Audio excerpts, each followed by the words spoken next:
We're on. All right, go ahead and get your reading questions out.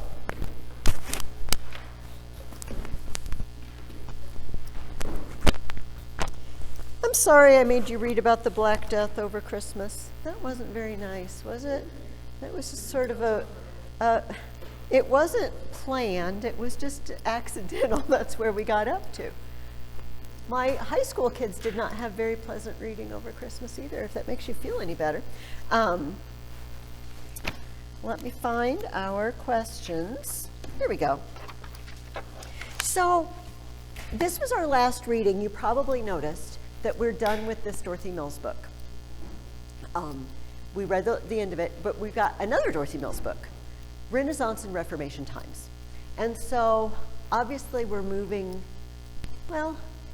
time periods, but you know, historians divide history up into parts, but it's not like you go to sleep one night and then you wake up the next day and it's suddenly the Renaissance, or it's suddenly the Reformation, or it's suddenly the Middle Ages. It happens gradually, right? But does anybody know, since we're going to be talking about the Renaissance, and your next book is called Renaissance and Reformation Times, what does Renaissance mean? It's a French word, and it means something. When we see re in front of something, like if you retry, you redo, it usually means again. Does that make sense? Like if you redo something, you do it again. Does anybody have any idea what the naissance part means? I will not leave you in suspense. Birth. Renaissance is French for rebirth. And then we might ask ourselves, well, what's getting born again, you know? In their opinion, intelligence, culture, sophistication, literature, art, all the things that matter. The people who named the Renaissance didn't like the Middle Ages very much. And, you know, tell me something bad we've read about so far this first semester. Something unpleasant about the Middle Ages. Constant wars. Okay. Tell me something good. Say it again. Kind of does depend on your perspective, if that's a plus or a minus.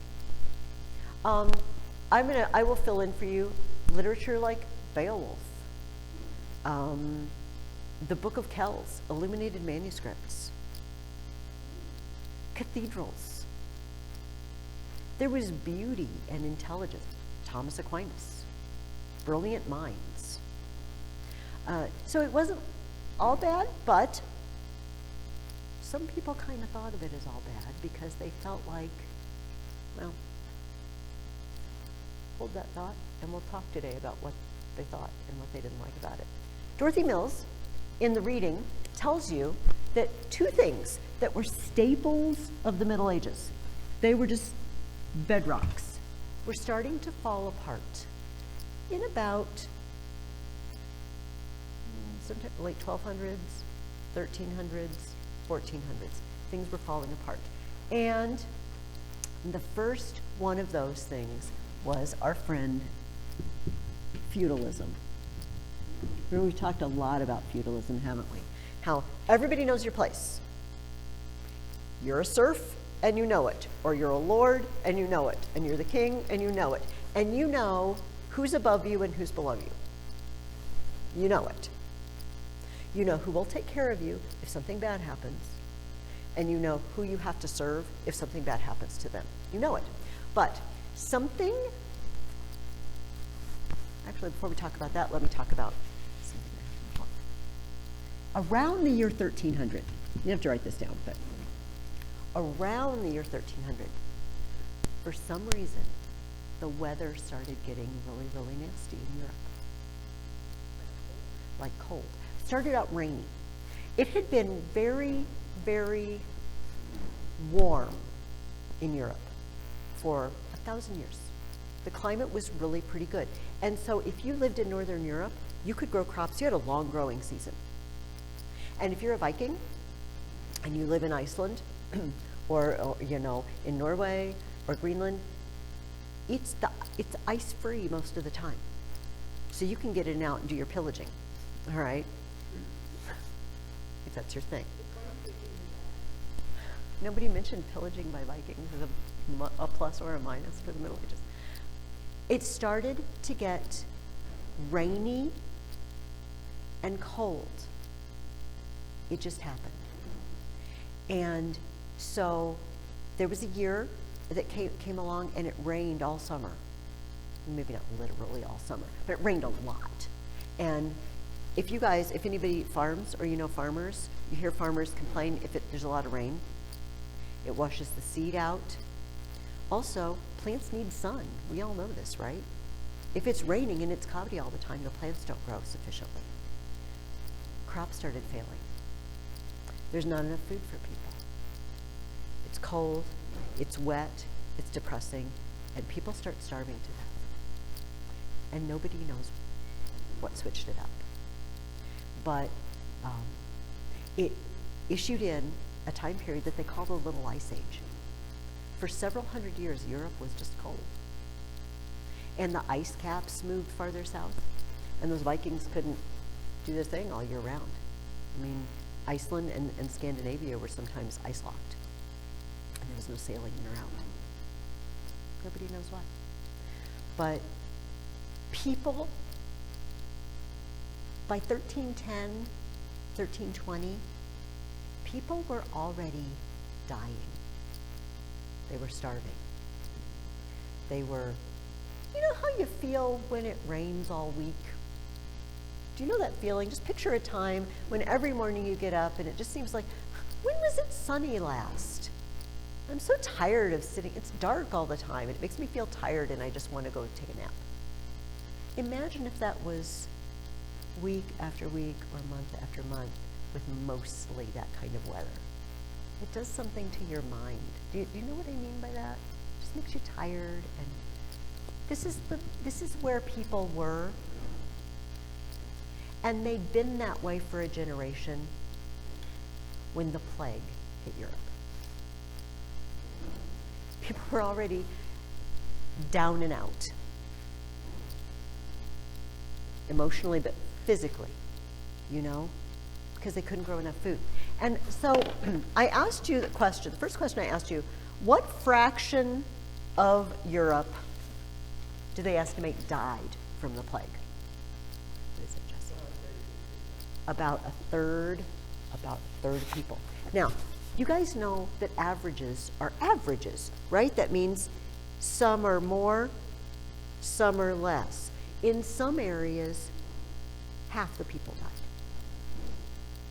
I was reading up on this last weekend, getting ready to talk to you guys about this, and I was reading one of my history books at home, and they said, before the plague, France had 170,000 villages.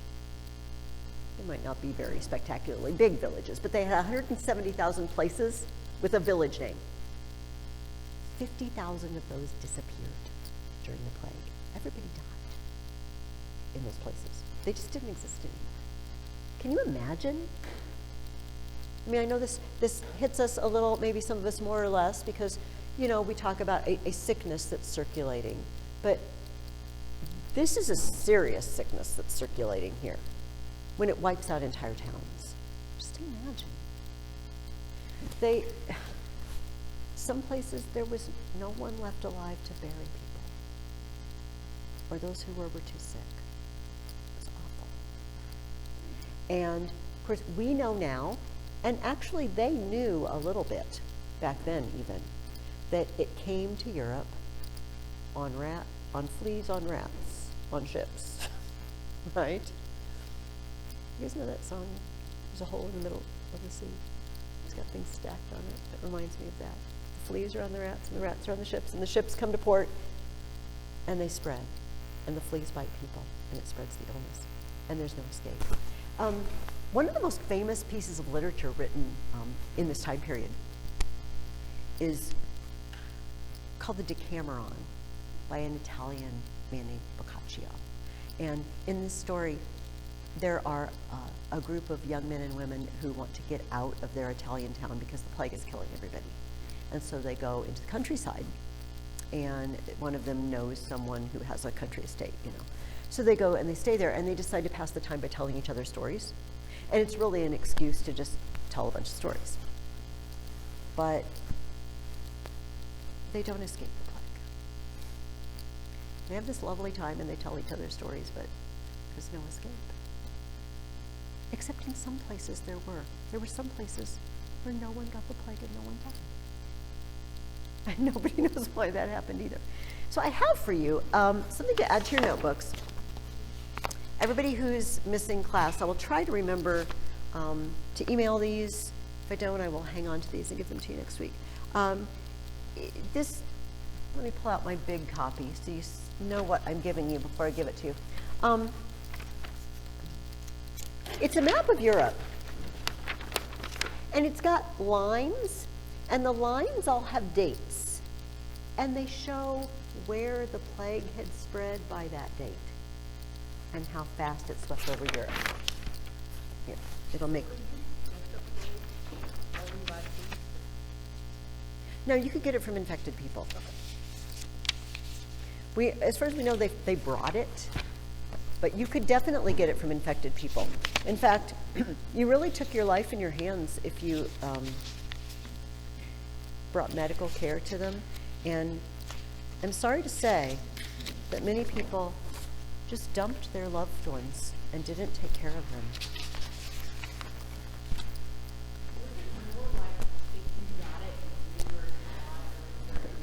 There was a chance that you would live. Not everyone died, but the chances were not good. And many people, when they got it, they just sort of mentally gave up because they figured it was a death sentence. But no, people got it and lived. But it wasn't, your chances were not good. So you see in the map, in December of 1347, it's come from the east, ships have come from the east, and it's hit Corsica and Sardinia and Sicily and crept up on the French coast. 6 months later, see how far it's moved north, and another 6 months, and another 6 months, moving its way through in a period of 3 years. The dark splotches are the places where almost no one got it. And notice some of them are northern, some of them are southern. Very strange. So I feel like we should get our timelines out. I forgot to have my kids do this yesterday, so I'll have to do it next week. I want to add this because this was a history-changing event. And I also apologize because there's several other things we just haven't been putting on our timelines. Sometimes I get talking and I forget about them. So while we have them out, can we just add several things to them? The first thing, you should have a page that goes from 1,000 to 1,500. That's the page we're going to be on. I think, oh no, 1,000 to 1,250. Do you have 1,000 to 13? Oh, and then I did 1,300 to 1,600. Okay, so I'm going to put 2 lines here. So these are 2 pages. The 1,300 to 1,600 is probably on the other side. Okay. I would like to add a few important people. First of all, down on our 1,300 to 1,600, I would like to add 1431 Joan of Arc dies.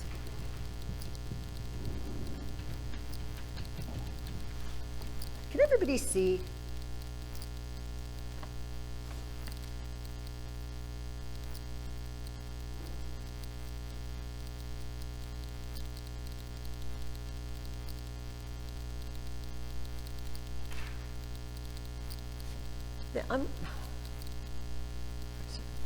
And then, oh, you know what?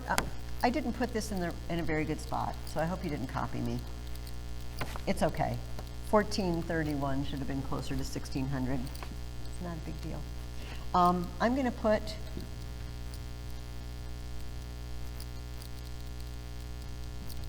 (1347 to 1350) plague.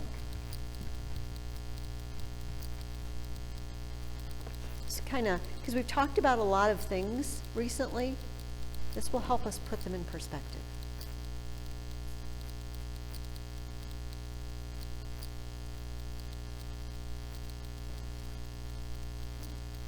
I want to add right here at the beginning, I hope we have time to talk about him today, but if we don't, we'll talk about it next week.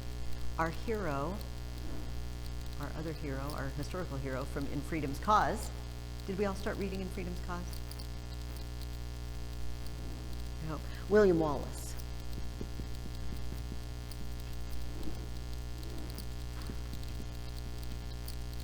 He died, I'm sorry, I guess you all know he was dead. Because that was a long time ago. Everybody figured out that sometime along the line he actually did die. He died in 1305. I won't tell you how. Spoiler story.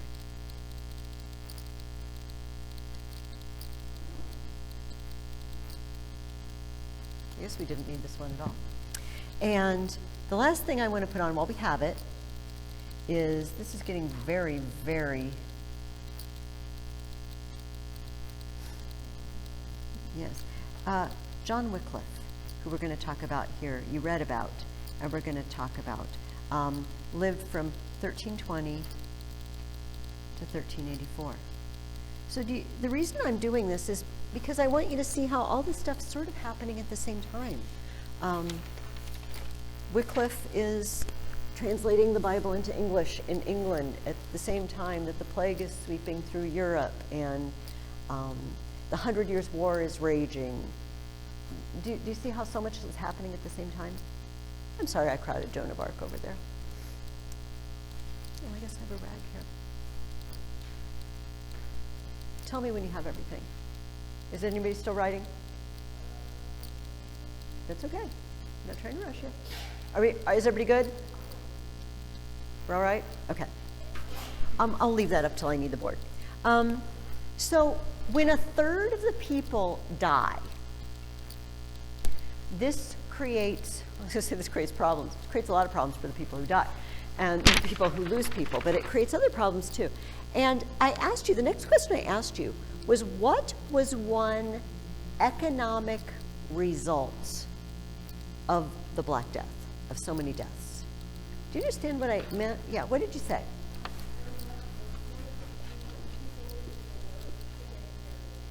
Yes. So if you have a group of serfs, you have 18 serfs working your land, and 6 of them are now dead because a third of them died. And you have 12 people to do the same amount of work. And you can't just bring in from other places because they died too in the other places, and they need workers. The serfs, if they're smart, and they were, are going to get together and say, you know what? You need us. You lord of the castle, you want us to harvest? Yeah, we'll work. It's going to be a lot of work because we're down 6 people. We feel like maybe we deserve a little more. Or maybe I am a serf, and maybe everybody on my manor, at the manor house where I worked, they died. I now have no one. So maybe I'm looking for work. Maybe I'm out there looking for work. And I say, yeah, well, I could help harvest your fields, but you know, Mr. Brown over there, he needs help too. And he's willing, he's willing to pay me some. What are you willing to do? They can auction their work. So I looked up some figures, and for just hired laborers, so not serfs bound to the land, but somebody, you know, you just go around giving your services. You work in a lumber mill, or you work in a blacksmith shop. You hire yourself out. In 1347, average pay 2 shillings a week. In 1349, it's 7 shillings a week. The next year, it's 11 shillings a week. People need workers, and they are willing to pay to get them.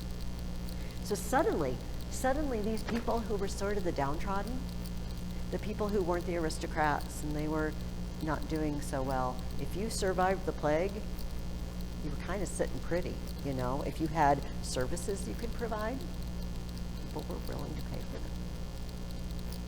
On the flip side, you know, so we're going to say Lauren is the Countess Lauren, all right?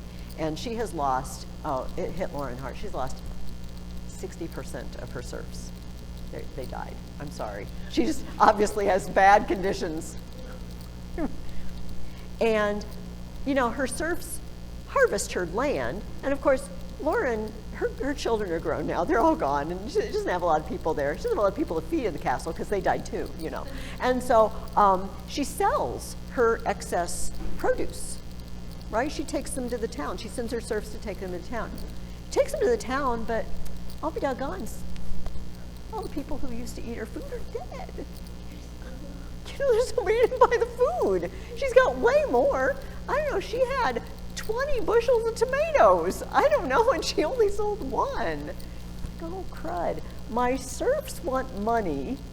All my workers want money, and I'm making less because what I have to sell, there's not enough people to buy it. Do you see how everything's topsy-turvy, and suddenly those people who all knew their place, right? Here's where I am in society. Here's who's below me. Here's who's above me. I don't know.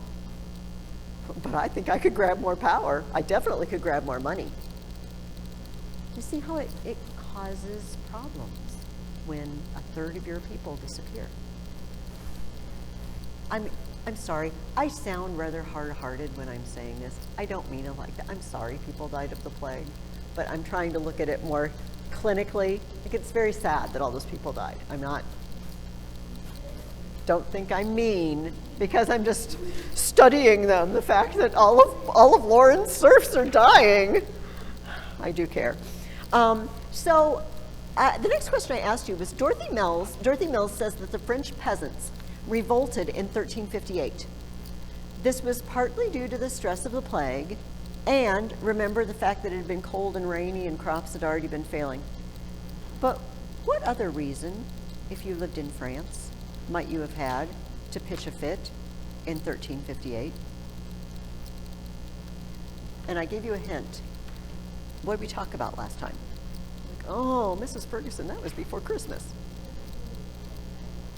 Yeah, because the 100 Years' War. France had been at war. English soldiers kept coming through France and pillaging. Like, oh, it was not a good time to be French. Really, it rains all the time, crops won't grow, and then the English come through and they burn my villages, and then we all die from the plague. Like, what? It's not a nice time in France at all. And so one of my students yesterday said, well, that's not a very smart thing to do, to have a rebellion in the middle of a war, because that's not going to help the war effort. I said, well, you know, I don't think often when people rebel, they're thinking it out logically. It's just, I'm angry and I'm not going to take it anymore, sort of thing. Can you kind of get that feeling? Yeah, what were you going to say, right? You know, oh, I should have looked this up last night. So I don't know. It can't have been. But I don't know why we always just hear about Europe statistics. Maybe it's because every book I'm ever reading is about European history. Because if the ships came from the east, and that's where the fleas came from, I know for a fact there were waves of plagues. And by the way, when we use the term plague, it means any highly communicable disease that kills most of the people. Okay? So there's different kinds. It's not all the same sickness. This particular one was the Bubonic Plague, or the Black Death, where you grow these black boil things in your arm. It's nasty. We know a lot about it because people who witnessed it wrote down what it was like. But I know that other illnesses like that swept through Constantinople on occasion in the East. So I don't know if it was happening at the same time. You know, I ought to look into that. Yeah, do you know?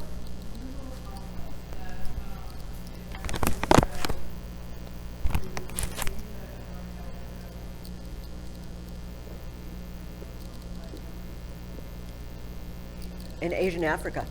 Okay. It must be that generally when we read about this, we're talking about European history or Western Civ, and we just ignore them, which is sad. I mean, we shouldn't ignore them. They died too. As we know today, sicknesses don't know borders. Germs don't stop at the border and show their passport, do they? They just come. They just come. So the French peasants started revolting because life was intolerable. And sometimes people just lash out. Now, I told you that a lot of people just ignored their loved ones when they got sick. They just dumped them and ran off in the other direction.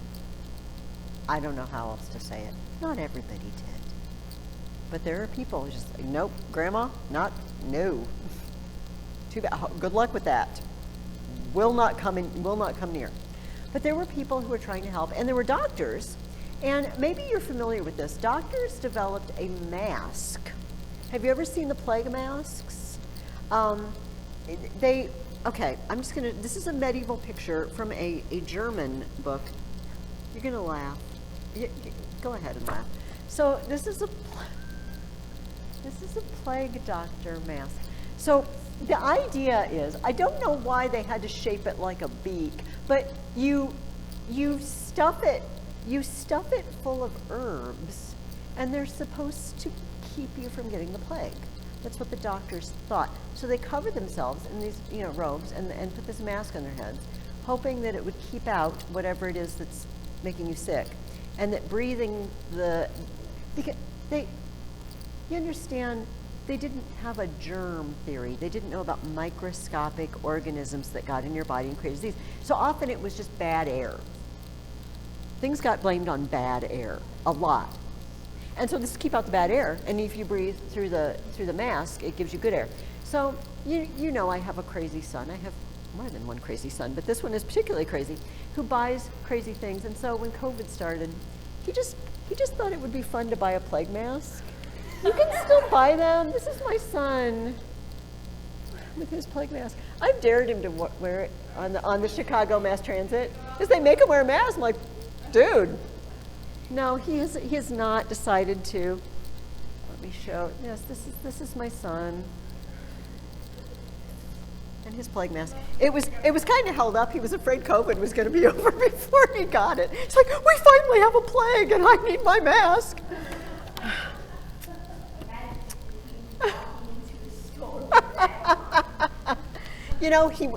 Well, this is an aside, but he goes to the big Comic Con in Chicago, C2E2, and he dressed up as Predator from movies that you're probably not old enough to watch. I'm not old enough to watch. But anyway, he put on a Predator costume, but he has no car, so he rode the train to McCormick Place but everybody thought it was awesome, And he actually showed up. The first year he did it, there was like the Chicago Tribune did Out and About Chicago, and somebody took a picture of him as the Predator on the train, and it made it in there, which was fun. So I feel like if anybody would wear that mask on the train in Chicago, my son would probably do that. He is crazy, I told you. So the first bedrock of the Middle Ages that started falling apart was feudalism. Everybody's social class is topsy-turvy, and people are moving from class to class because they can make more money and they can do it. The second bedrock, actually, let me talk about this first. I asked you about John Ball, the preacher John Ball. Well, what was he preaching about? What did you write down for that? Did anybody catch? I like it when you look at each other. It's okay, I will tell you. It says, for more than 20 years, agitation was carried on amongst the peasants by John Ball, a Lollard preacher. Lollards were what they called the followers of John Wickliffe, who we're going to talk about in a minute, who went up and down England trying to stir up opposition to the inequality of serfs and lords. He didn't like the whole concept that there were lords and serfs. Not only, in his opinion, should the serfs make some money and better themselves, we shouldn't have these titles. He preached in villages, in the fields, at street corners, wherever he could get a hearing. He used to begin by saying, and this is, you'll see this statement again. This shows up in other documents, but you might not understand what it means. When Adam delved and Eve span, who was then the gentleman? Does anybody have any idea what that means? I didn't think so. Okay.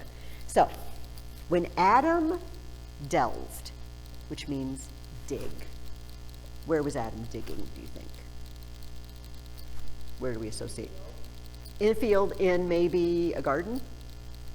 Like in the Garden of Eden, all right? Adam, because he's a gardener, right? God put him there.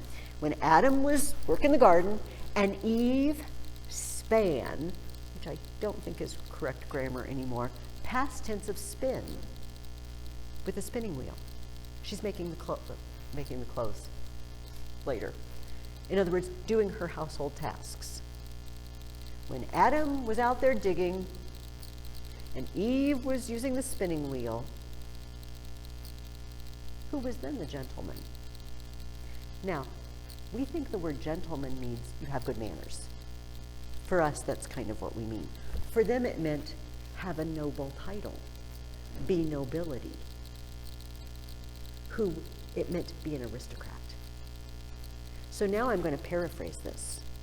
When Adam was working in the garden and Eve was going about her household chores, who was the aristocrat then? Who was the Lord? Who was in charge? What's the answer? God. Nobody on earth, right? No people. So he made up this little poem. When Adam delved and Eve span, who was then the gentleman? But what he was saying was, look, this isn't normal. God didn't create this. This isn't the way we're supposed to live. Lauren in her hoity-toity castle, ordering her poor serfs to pick those tomatoes. Nobody wants your tomatoes. Just quit. I'm sure they're delicious tomatoes, but the market is down. That's the problem. What? She just looks like the type that would. Of course, we feel like maybe the cleanliness level of her whole place isn't real great, based on the death toll. That's true. I'm sorry. It's your turn to get. Everybody, we try to roast people. Your turn. He was advocating, let's just get rid of the whole thing. That was pretty radical, especially if you're who isn't going to like John Ball's preaching? Take a guess. Yeah, shut this guy up. We need to stop this guy. Okay, so moving into the other thing, that is a nice segue to take us into the other thing that changed, and that is the authority of the church. For 1,000 years in Europe, the church had been the top authority. And this is strange for us because we all live in a world where we're used to the idea that the church and the government are separate. And we live in a country where we even have a document saying, not that the church and state are separate, but that the state is not allowed to interfere with our free exercise of religion. Stay out of it. That's what the document says. So this is weird for us because we can't, what? The church just has total control? Yes, in the Middle Ages it did. So remember when we talked about Prince John, King John, who would ticked off the Pope on numerous occasions. And he put, last time I was here I couldn't remember this word, interdict was the word I was trying to think. He put the whole country under a ban where they couldn't have any church services. Can't get married, can't get baptized, can't get buried, done. It's over. Till the king obeys. That's the sort of authority that the church had. But as in the same time period, Okay, so we have the rain, and the crops are failing, and famine, and 100 Years' War, and plague. I think something happens to people and they start asking questions about life. I think that's happened to some people, even though people aren't dying from COVID at a plague rate. But people have time to sit around and think about their lives and think about what's important. And I think people started evaluating all the things they thought were true before. And one of those people was John Wickliffe. He was an Oxford teacher and a minister. And I think it's the last question I asked you, isn't it? List a few of the beliefs and achievements of John Wickliffe. Somebody give me one of them. What's one thing that he did? Can you just pick out one thing out of it that he did? Challenge the Pope's power to excommunicate. Did you have one? That's okay. That's okay. Does anybody else have one? You may have to read your whole paragraph. Say that again, Lauren. Okay. Read your whole paragraph, Jesse. Do it. John Wickliffe was a reformer of the church. He criticized others and believed that there was more to know about the Bible. And he also Okay. Does anybody remember anything specific? I already mentioned one thing this morning that he did. Translated the Bible into English. Let me look. I feel like there was a paragraph here where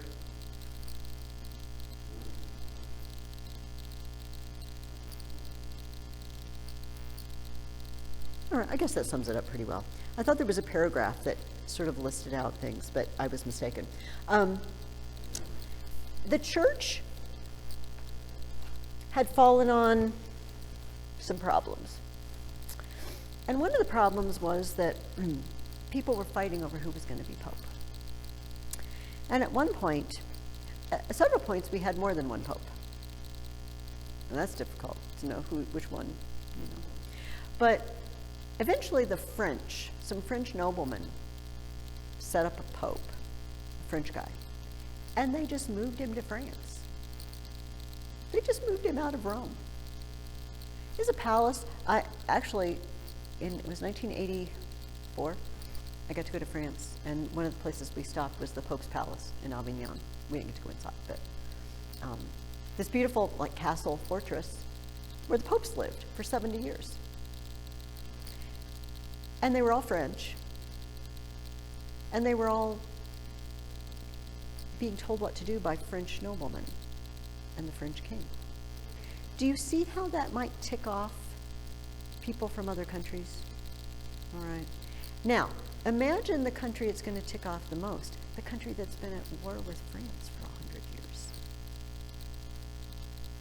So, imagine you're English, and you go to the church. Remember, there's only one church. We also, this is hard for us to comprehend that all churches were the same church. There were no denominations, okay?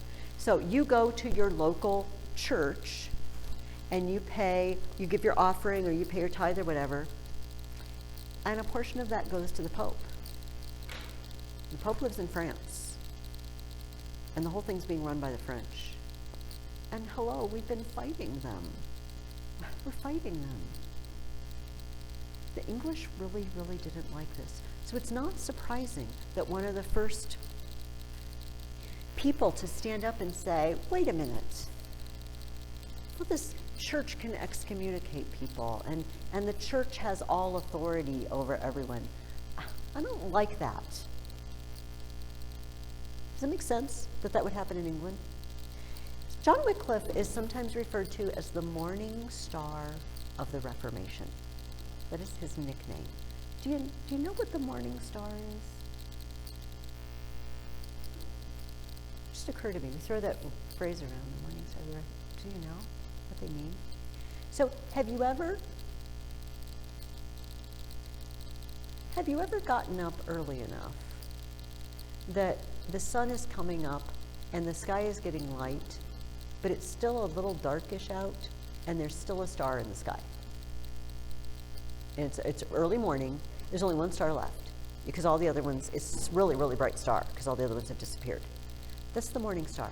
It's Venus. Whenever you see that happen, it's Venus.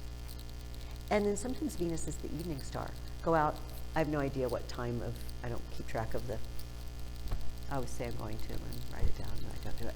But the same thing happens in the evening because Venus is closer to the sun, so it goes around at a different, I'm sure you know what this means. All right, they're going around at a different rate.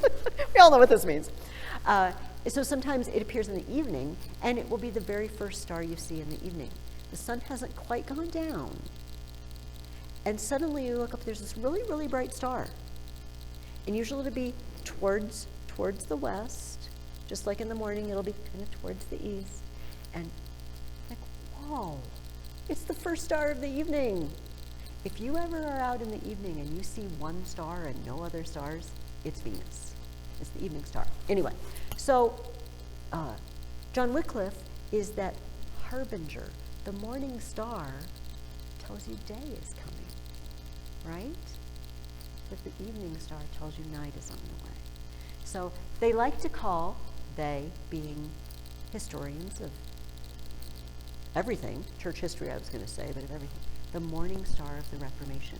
Because it's going to be another, I erased our timeline, it's going to be another 150 years before the Reformation breaks out full force. But he lit a fire that made people start questioning. Does that make sense? And so we're going to spend the second semester talking about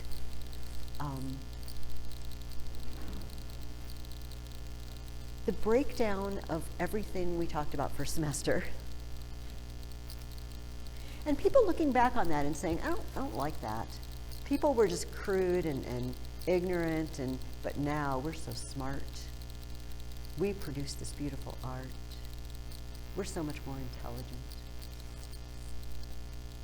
And it's also the story of people looking at the church and saying, yeah, I don't agree with that anymore. I'm not going to do that. We're going to change that. We're going to do it differently. And we're the heirs of that. That's the world we live in. Something else happened. Before, I want to talk about our In Freedom's Cause. For some reason, I don't know, we're just kind of tired. Yesterday it went on. We didn't even have time to talk about William Wallace yesterday. But we're moving faster. Something else happened that changed things. And that was in 1453. I'm not going to make you get your timelines back out, but we'll try to add this on next time. In 1453, Constantinople, that capital of the Roman Empire in the East, where there were still Roman emperors. There were still Roman emperors, and a Roman emperor, they called him the Roman Emperor.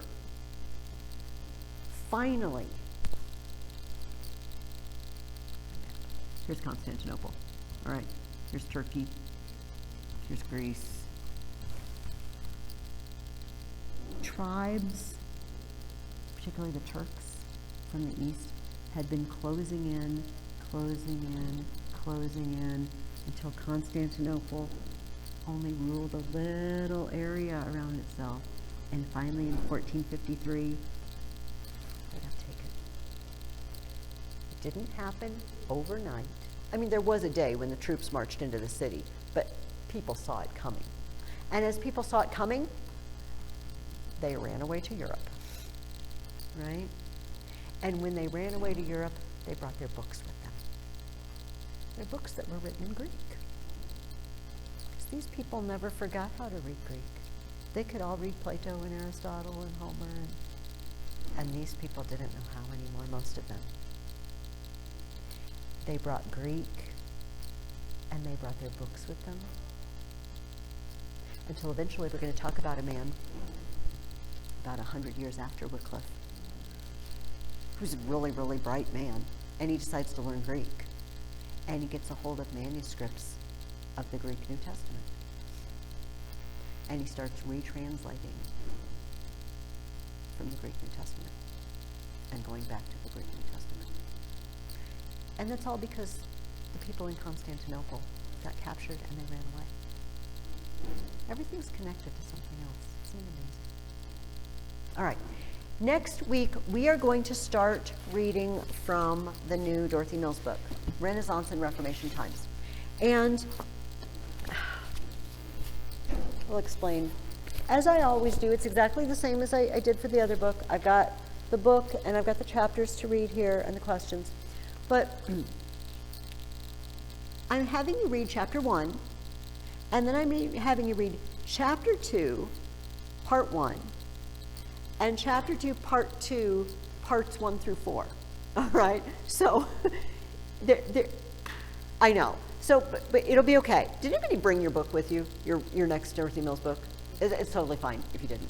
But you will understand when you open it, and you will see. Also, if you ever get to the last question and you answer it, and then that's the end of a section, that's pretty much a sign that you've read the whole thing. Does that make sense? But so you're going to read chapter 1, and then you go to chapter 2, and there's a part 1. And then you go to chapter 2, but there's a part 2, but part 2 has parts. You can do this, right? Does everybody kind of understand what I mean? When you look at the book, it will make sense. But it looks a little odd when you look at my instructions at the top of the page. I would have had you read more, but I try to divide it up so you don't read tons every week. They're very excited about this. Oh, that's a thing now?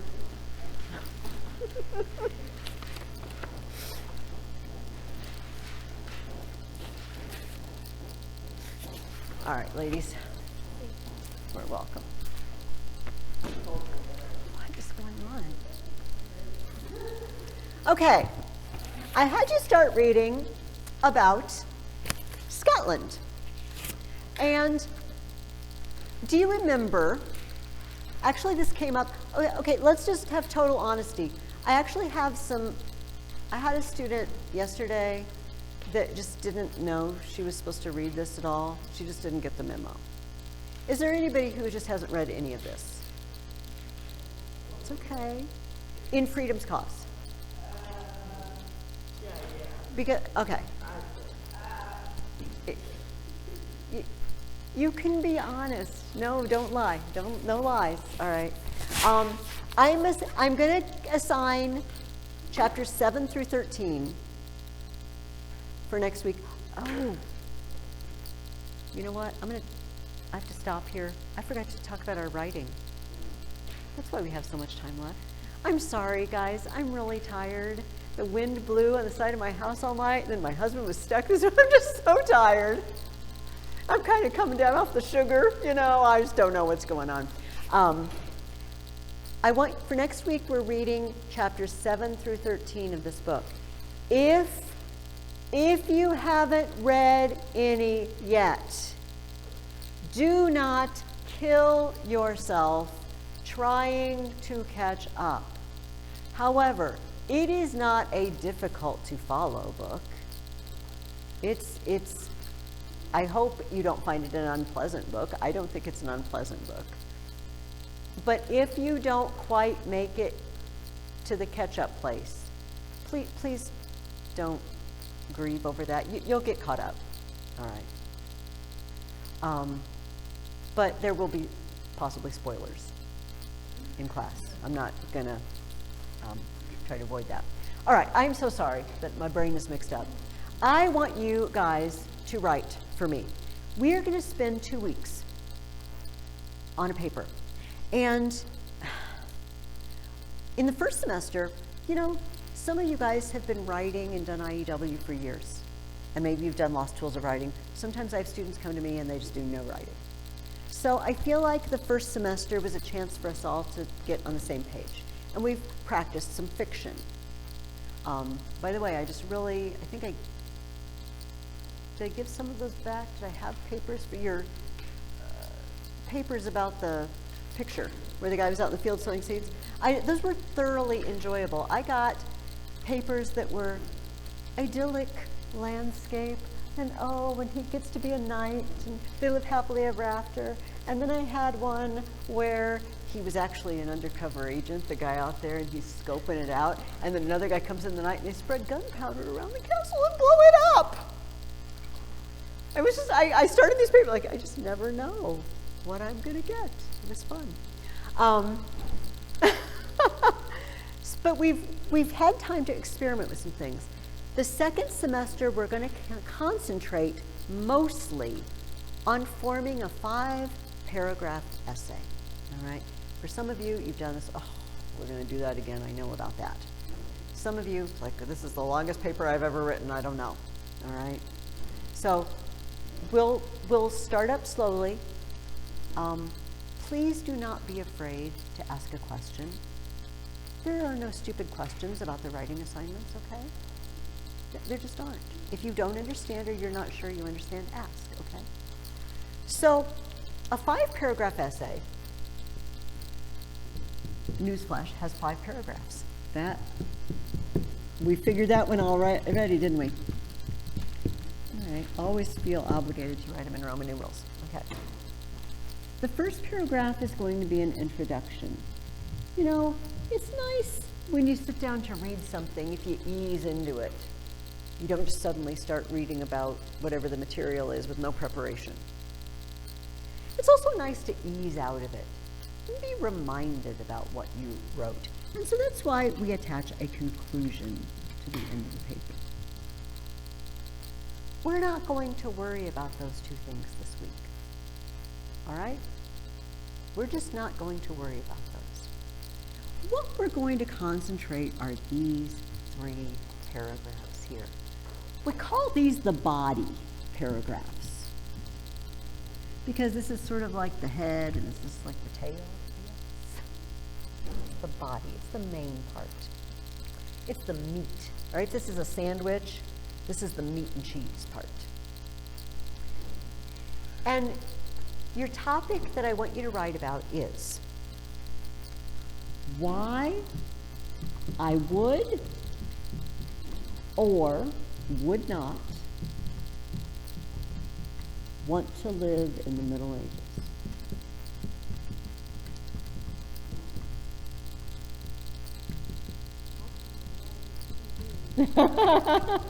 Oh, it's going to have to be 5 paragraphs.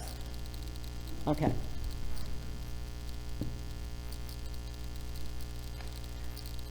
You're not doing both sides, all right? Your first step is choose one, right? Yeah, sounds awesome. I'm in. Give me a time machine. Or no, I'm so glad I don't live then. All right, you need to pick a side. Yes. No, I don't want you to do a little bit of each. I'm sorry. Pick a side.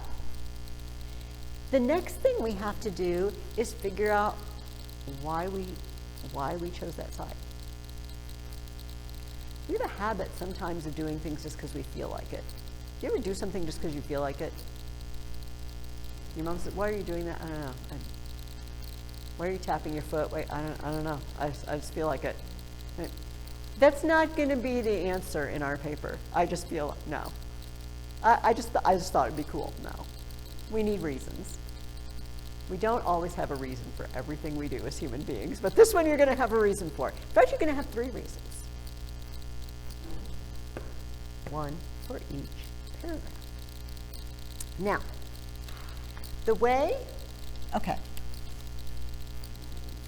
this is going to be a paragraph. This is paragraph 2 now. My paragraph will have a main reason, and then I would like you to have at least 3 sub-reasons. I will explain what I mean. My main reason is pretty big. For example, I don't want to live in the Middle Ages because it was really violent. Now, tell me at least 3 ways it was violent. Constant wars. But plague isn't really violence. Maybe I should say because there was a lot of death. I'm going to change my reason. Too much death. Wars, crusades. We could just go with wars. 100 Years' War, crusades. Not to mention, when Lauren's knights, get into it with Jesse's Knights, and they're killing each other. That's just not good. People are dying left and right. Famine. Those would be my sub-reasons. Do you see how my main reason is too much dying? And then my sub-reasons are, well, tell me more. Why do you think there's too much dying in the Middle Ages? I want to live in the Middle Ages because they made beautiful things. Oh, tell me about the beautiful things. Well, then you have to tell me about cathedrals. Maybe you'll tell me about illuminated manuscripts. And maybe you do not have to use these examples. These are examples to show you the difference between, this is me being an umbrella over the reasons I don't have to act things out. I do this at home, and my husband's like, I don't know what you're doing. I don't know what that means. This is the umbrella, all right? The big reason, and then it has little reasons under the umbrella, right? So, for example, a big reason shouldn't be because I think their shoes were uncomfortable. There's not a whole lot more to say about that. That's hard to turn into a paragraph. You see, but you could say because life was uncomfortable. And then you could say, the clothing, don't even get me started. Clothing, armor, no way. Like portable saunas, those plague, only the doctors were wearing those. No air conditioning. And I don't even want to talk about the toilet situation. I just can't. Like that's the make or break for me. I can't go there. I can't go there. All right, those would be examples of uncomfortable or unpleasant, right? But if I just said, I don't want to live in the Middle Ages because I like flush toilets, well, that's just kind of a very small, narrow reason, and it would be hard to build on that.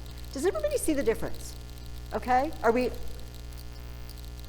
okay, so I need you to come up with 3 big reasons for your choice, and then at least 3 little reasons for each of those, okay? And then I want you to write them out. This thing you're writing this week is not the whole paper. We haven't done the introduction and the conclusion yet. Just wait. You don't need to. Now, could you please remind me, raise your hand, and this doesn't out people, it really doesn't matter what way that, raise your hand if you tend to write your papers out by hand, that you don't type them, okay. Because my problem, and maybe parents here can give me some feedback here, I struggle with this every year. I only see you guys once a week, and I want to get feedback, but then it takes so long to scan them all and email them back, and I just, with so many students, it's almost prohibitive for me to do that. So my idea was that if you write the body paragraphs and you feel good about them, I did what Mrs. Ferguson wanted, you could just keep them at home.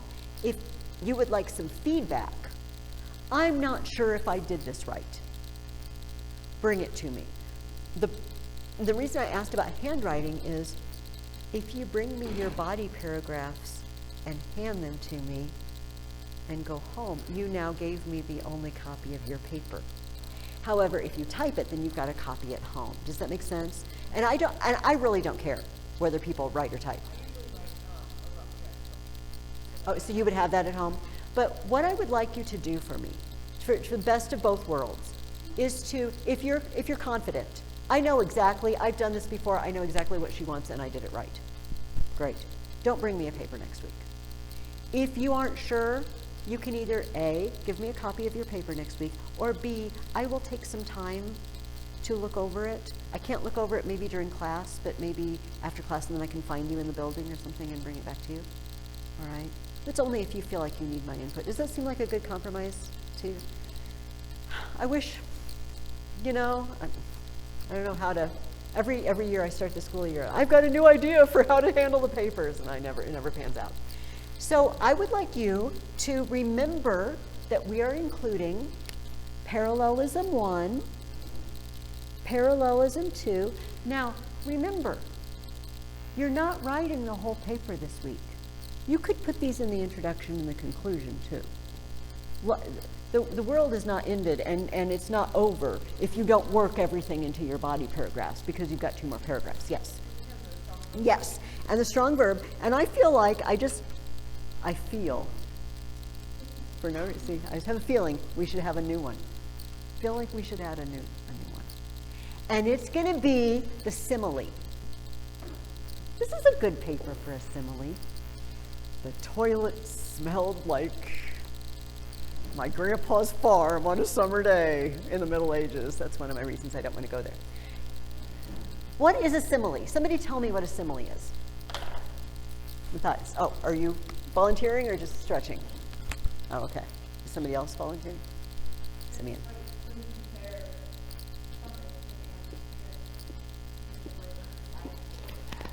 We compare 2 things, and we usually actually use the word like or as.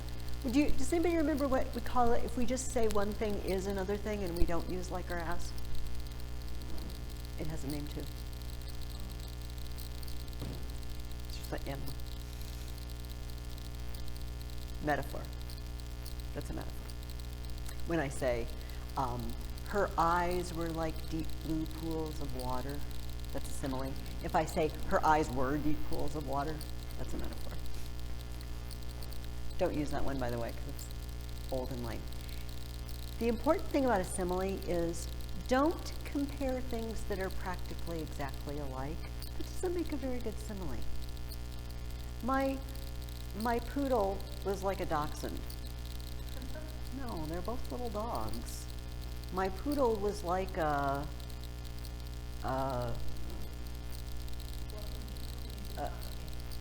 yes, like a fluffy piece of cotton candy.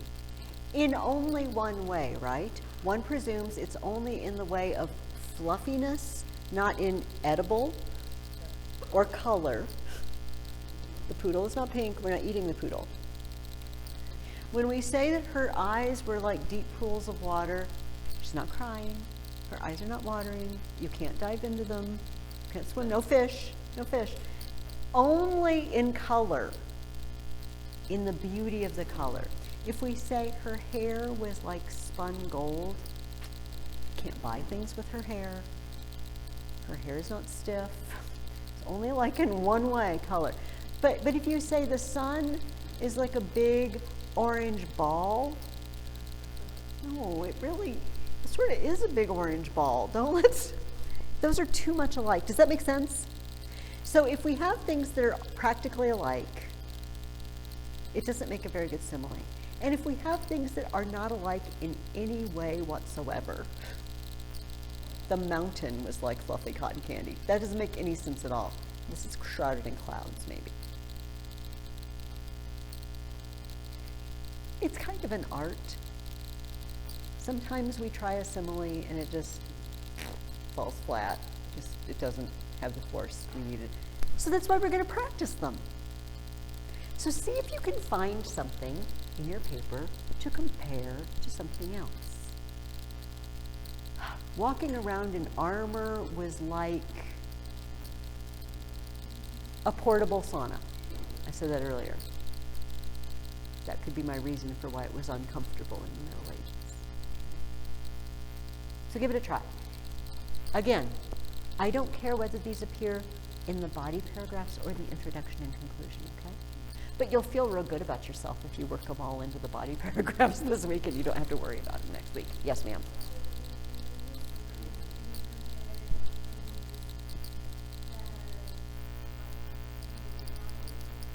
Yes, absolutely, absolutely. You do not have to use similes, only medieval similes. In fact, that helps us understand history, doesn't it? I mean, it helps us understand not just history, but other places and things that are very distant from us when we compare them to something that we know. So I think that's very helpful. All right, so next week, you're gonna, let me run through. You're going to read the Dorothy Mills new book and the weird sections that are on the top of your paper. We're going to read In Freedom's Cause, which we're gonna talk about here in a minute, chapters 7 through 13, and you're gonna work on the body paragraphs of the paper.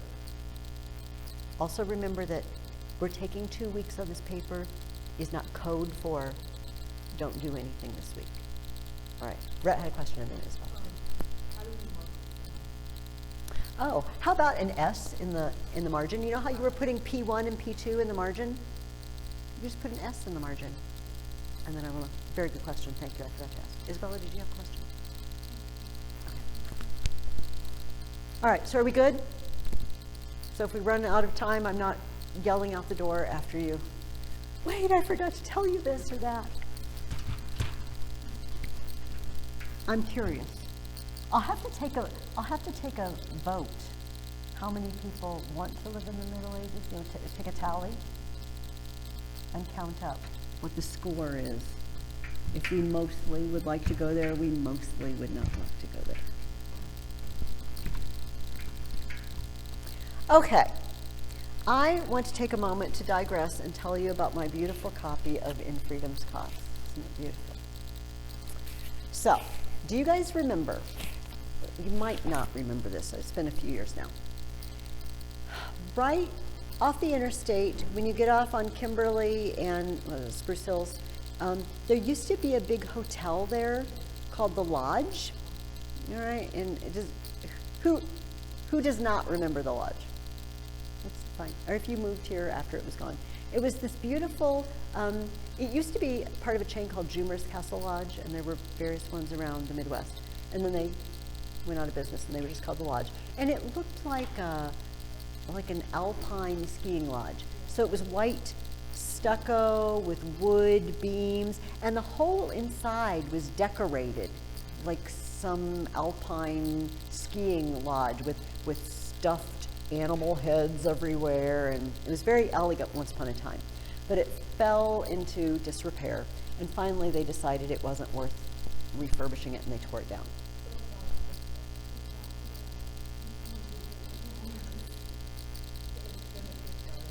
Oh, yeah, and a small hotel, like they built a hotel there too that's not pretty. I'm sure it's fine. I'm not dissing the hotel. Anyway, so before they tore it down, they invited people to come in and buy whatever they wanted to out of the hotel. I know. So they put it in the paper. You could just come in. They had a pre-sale where you had to pay to get in. And then later they just let people come in. You could buy light fixtures. You could buy the $800 stuffed bear. I don't know who. Oh, yeah. I kind of wanted it, but where to put a stuffed bear?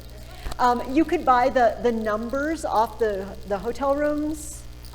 I mean, you could buy everything. So I went in there with my daughter, and they had, because it was a German, theme, this Bavarian theme, they had medals. They had medals from World War I and Prussian wars and things. And so I went and I made a bid on them, and I got them for Christmas for my son, the one that's in the military. Anyway, so I was wandering through, and it was just sort of, you could buy the glassware out of the dining room and the bar. Yes. A lot of things were priced, and then some things were make an offer, and some things were, it depends on how much it's worth, which brings me to this book, which part of it is peeling off here. So they had a library in this hotel. Oh, I didn't have any idea. I was in it once. My husband had a Christmas party there. It was the only time I ever was in there. And so we wandered around. There was a library, and it was only open for a limited time, and I waited around. This time I was with my son, because I went more than once. And okay, I gotta look in their library. What's in their library? So we're looking through the shelves, and a lot of it didn't interest me. My son's looking through. He said, "Mom, they have some G.A. Henty books." Really? So they had more than two. I bought two, and this was one of them. It's so G.A. Henty died in the 1880s, and this book was published.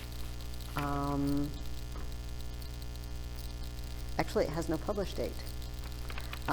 So I suspect it's the first edition. So that's cool anyway, and it's a gorgeous cover, but it got better. I opened it up this was before I bought it. I opened it up into the front page, and it says, written inside, Sidney Murray, Christmas 1893 from Cousin Will. This is somebody's Christmas gift in 1893. That's just more cool. So I got home and I started reading it for you guys because I decided I hadn't actually read this book before the summer. I wanted to see how good it was. This fell out. This is a postcard. It says, William Murray and Son, Dry Goods and Notions, Carpets and Window Shades, Altoona, Pennsylvania. It's just an advertisement card from a store in Pennsylvania.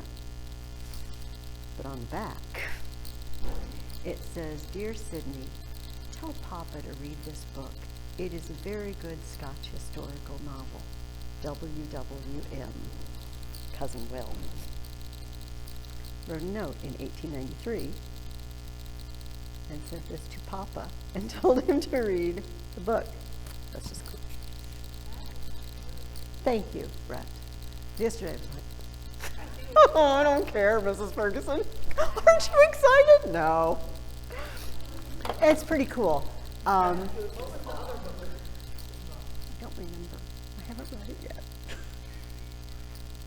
Oh, you know, my dirty secrets. I have a lot of books I haven't read. How much did you get them? Oh, that's a good question. So they looked them up on eBay and online to see what they would be worth, because none of the books were marked. We brought them up, and I think I spent $45 in that book. Maybe $45 to $50. I'll buy it. See, I didn't. See, yesterday somebody said, I wouldn't spend that much on a book. Like, I spend that much on books on a regular basis. But it was more because it was from that building, but it was beautiful. What? No, I didn't know till I had it home. I mean, I knew that it was written in the front, but I mean, I don't think it would make a difference, Rhett, unless it were from somebody famous. If Papa or Cousin Will were, yeah, then it would be important. So, when we were talking about the 100 Years' War, I mentioned that England had a problem.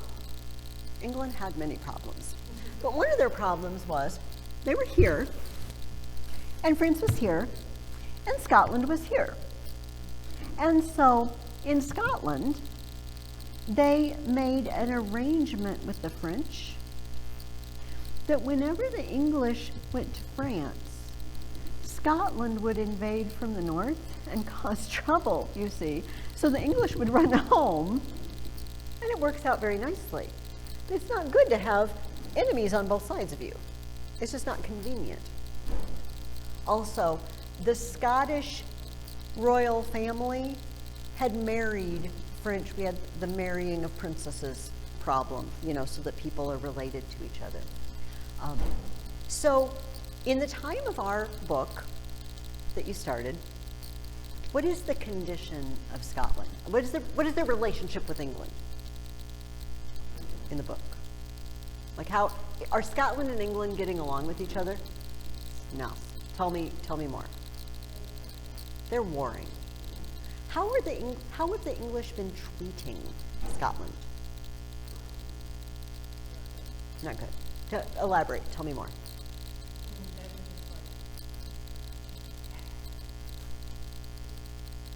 They just marched in, sometimes not just attacking, but just marched in and said, we're in charge here now. What? Who made you in charge? What happened was the Scottish royal family had a problem with the succession. You know, when someone dies and they don't have a son, then they have to figure out who's going to be the next king, right? And if you have people and they're both good candidates, then there might get to be a problem. So they invited King Edward in. This is Edward the First. So do you remember we had an Edward who had a son, Edward? Why are they all Edward? Don't know. And his son Edward was Edward the Black Prince of Wales. Do you remember the Black Prince in the 100 Years' War? Okay, so this is Grandpa. All right, this is a previous generation. And Edward said, I will come in and I will help you settle this difference. Okay. And guess what? And I won't leave. I will just start to be king here. I will just put my own people in. That will be my solution to the problem. What? England had an incredible army. Do you remember Agincourt? Remember with Henry V, that huge battle where tons of French died and only a handful of English? This happened more than once. Why? What did the English have? The longbow. They were awesome. And a lot.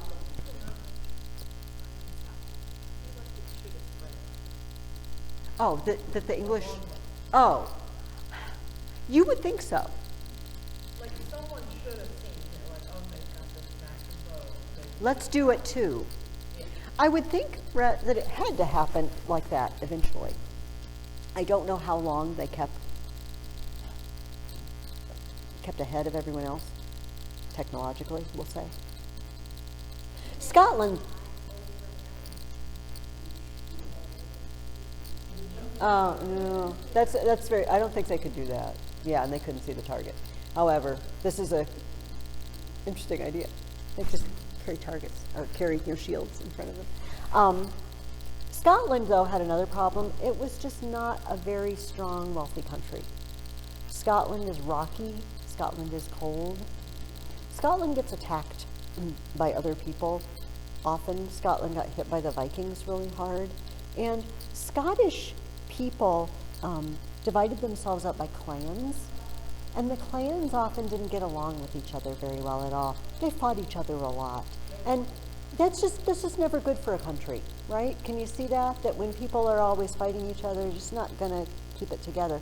So that was sort of the state of Scotland. Ireland was a bit like that too. And if you know anything, I don't know that we're going to talk a lot about that this year, but England did something very similar to Ireland, although that had to do with religion as well, and this didn't. But so Edward came in and he said, well, I'll just put my own people in charge and I'll take over. And of course, some of the Scottish nobles said, well, I guess that's the way it's going to be, because I don't want to go up against the English army, because we're all going to die if we do that. We don't stand a chance. Did you notice in the book, as you read, that seemed to be the attitude of a lot of the people, didn't it? So William Wallace, whose story we hear in Freedom's Cause, was a young Scotch nobleman who decided he wanted to rise up and throw the English out of Scotland, and that Scotland would be its own country again. But so many of the people who could have given him help said, yeah, that's never going to happen. You can't win. You won a few battles, though, and people started changing their minds. So we met our hero, Archie Forbes, at the beginning of the book. And somebody asked me yesterday, did you catch how old is Archie? When he goes off, he runs off to join William Wallace. I think they said he was 15, going on 16. Can you imagine? Do any of you have 15 or 16-year-old siblings? Can you imagine? We're just going to go off and become a freedom fighter. I'm just going to go leave home now and get my sword and join a band of men up in the mountains and go to war. Why do you think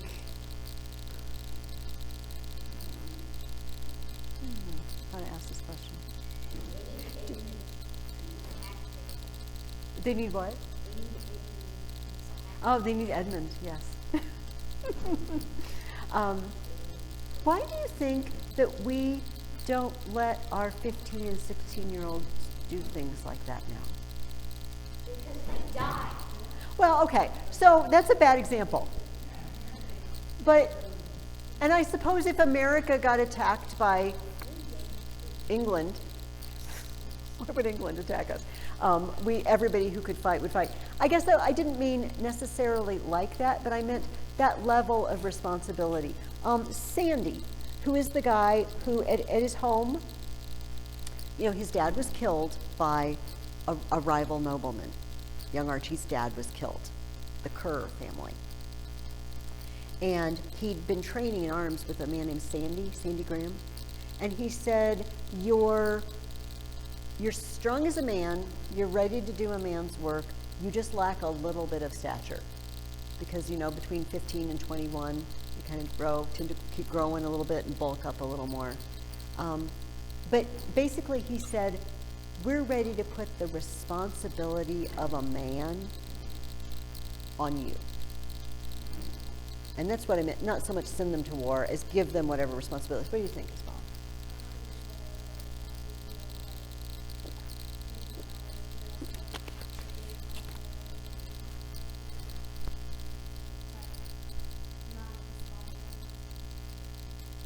So what, I'm not trying to make a judgment. I'm not saying we do it worse or we do it better. We just do it differently. We talked earlier about, maybe it was last year, the ages of people when they were getting married. You know, in the past, all right, 12, 13-year-old girls were getting married and we're just horrified. We do it differently. Yeah, I'm sorry, Addie, go ahead.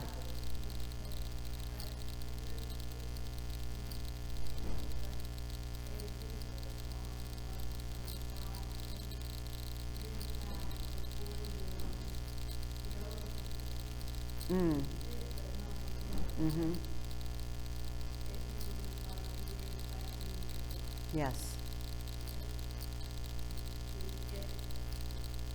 That's a good point. And if you're going to have children, you'd better have them young, I suppose, because your lifespan as a woman might not be very long. That's a good point. So that would mean that it was more created by necessity, that we live this harsh life and we have famine and disease and war and a lot of things that can take us out and do take us out early, so that we're forced to shift everything back, you know, the things that we would normally entrust to middle-aged people. Where are the middle-aged people? They're not alive anymore. That's a good point.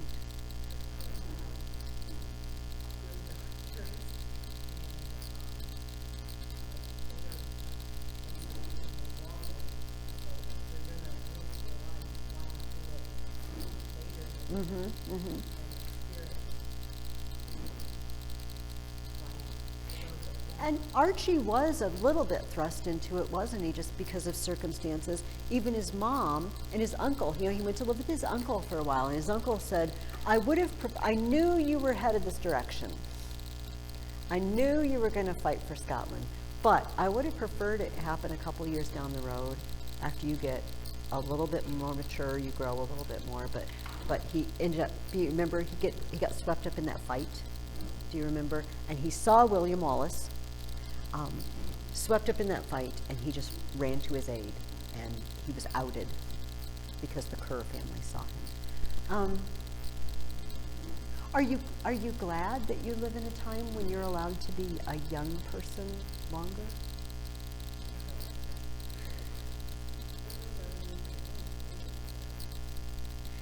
Have any of you ever read the book Swallows and Amazons? Have I mentioned this book? I probably mentioned this here before. It's a whole series. There's 13 or 14 of them. They're wonderful books by Arthur Ransom.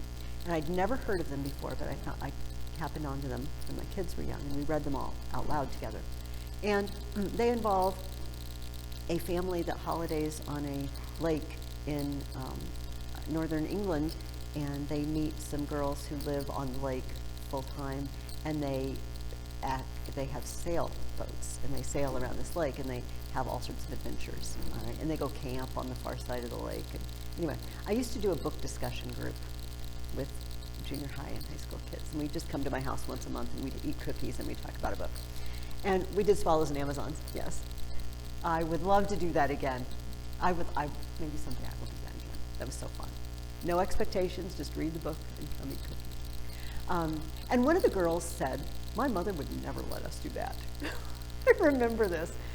And I thought about it, and I thought, yeah, I don't think I'd just have fun in the sailboat. Because the youngest one was, I don't know, 7, maybe. They were between 7 and 12, 7 and 13, something like that. See ya, I'll sail over in a couple of days and bring supplies. And they just sailed. And this was these were written in the 1930s and 40s. And I just think, I don't know why it's changed. And I don't know. Maybe I'm asking you because I'm taking a poll and I'm on a quest to figure out which way is best. Is it best to prolong our youth and our childhood? Or is it best to be thrust into having more responsibility? And but you know what? You're shaking your head no, but doesn't it make you feel good when you're responsible for something that makes you feel more adult? I mean, that comes with a sense of accomplishment. It can weigh you down too.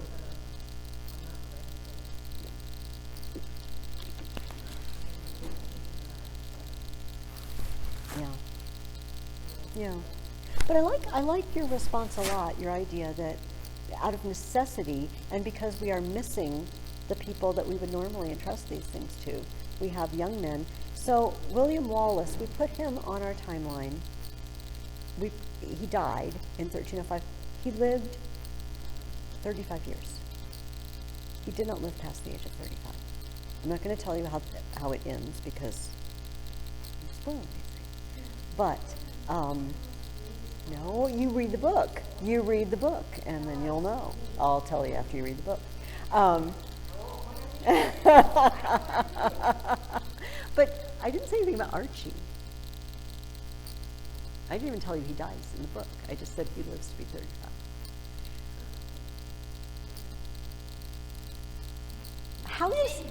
How does Archie, do you remember that he has a crew of guys back in his hometown that he drills and they practice war games?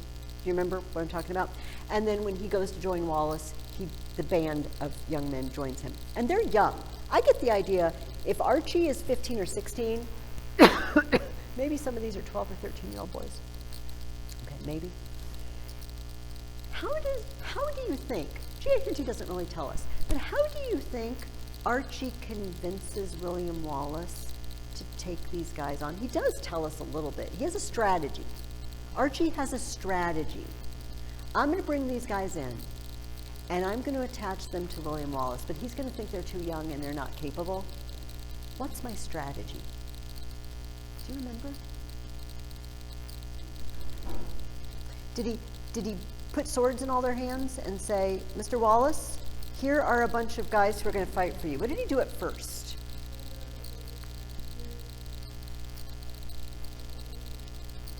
You can send messages. We need people to be runners. And you bring your sister's dress because you dress up good. And if we need to send a girl to avert suspicion, you can dress up. He brings them in gradually, and they do a bang-up job. One of them uncovers a dastardly plot, there is no other word for it, where the English say, let's have a meeting, Scotch nobles. And they don't tell them, and as each one of you walks in the barn, we're going to slip a noose around your neck and murder you, one at a time. One of these boys finds out about the plot and saves William Wallace's life. Then William Wallace looks at them and says, you know what? You boys are good. You boys are competent and capable. I'm promoting you. Right? Isn't that the way to work our way up? Right? Start out small. Say, no job's too small if you do it well. Right? All right. I see that I'm supposed to let you go. Read chapters 7 through 13. Write your body paragraphs. Start Renaissance and Reformation times. Thank you. Oh, you are